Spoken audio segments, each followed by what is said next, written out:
हाय guys मु Subhashin welcome to my channel.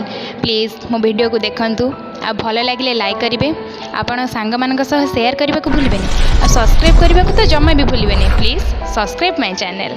Thank you.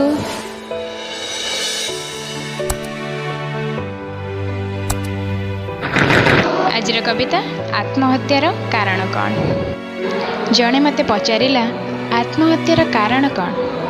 मु ताको उत्तर रे कहली आत्महत्यार कारण असह्य जंत्रणा ही होता है।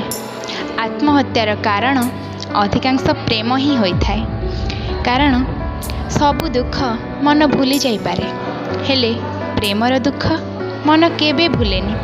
सेथिपाई कहबी प्रेम कर नाही मन देई काहाकू, मन जेबे भांगी जीव सही पारिबनी ताकू। आत्महत्यार रास्ता को टाणी न बसे तुमको, आत्महत्यार रास्ता को टाणी न बसे तुमको।